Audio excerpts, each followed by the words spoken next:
But when I think of leadership, I always think about creating the future. Future, creation. And I think about Peter Drucker. He talks about the best way to predict the future is to go out and create it. And I think that's one of the best sentences I've heard to describe this leadership. But I look at leadership, I think there's two sides. I see a side of leadership where we lead teams and people, companies and clubs. Then there's another side of leadership where we talk about leading ourselves. And that focuses in on our core values, our character, personality, our paradigms, how we see things. Those are what I think are important. We have to start on ourselves to stretch and grow as people. And as that happens, we get that development within ourselves. And then we become true leaders. Then we can influence other people. And that to me is a balance. And with Team Canada, the ice hockey program Team Canada, we won last year the Spengler Cup. And we used a philosophy called private victories come before public victories. And what that really means is every single individual has to work on themselves, work on their goals, their targets. They have to know their vision and mission as an individual and commit and execute that.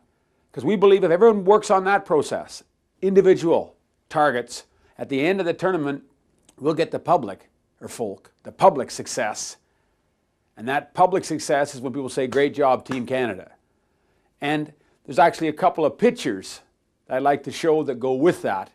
And that was some of our celebrations, because I think a great part of leadership is to celebrate with your people.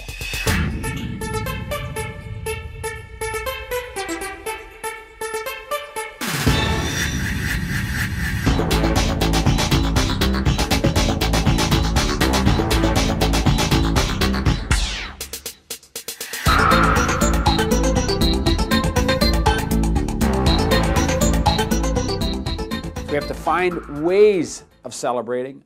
We have to also measure targets. We have to celebrate early, celebrate often, and always find a way to get people together to feel they're moving forward as a team. That's a major part of leadership.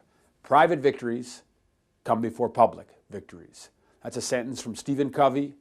It worked really well for the team at the Spengler Cup to focus on their performance and their goals. And that's part of leadership.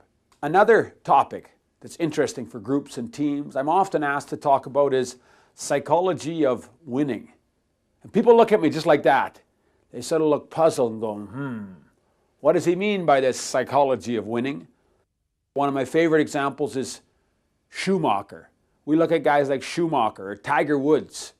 Or you look at a person like Herman Maier, that great comeback, or a Lance Armstrong.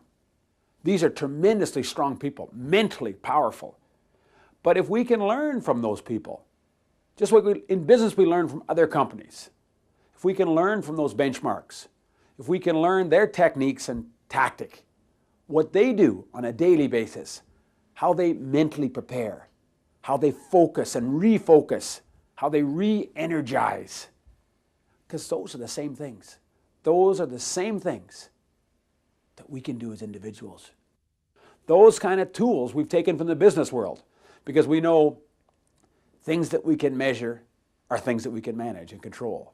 What gets measured gets done. In hockey, we've proven that again and again. If we take statistics on the important things, the key factors, the key indicators, we would say in business, if we measure those things regularly, we review and debrief and analyze and show people how they're stretching and growing, that helps them perform at an even higher level. The expectations are raised. The bar is raised. And you know what? The higher we raise that bar, the more we get. You're learning. Go home and get busy living, laughing, and loving. And have a great night. Thank you.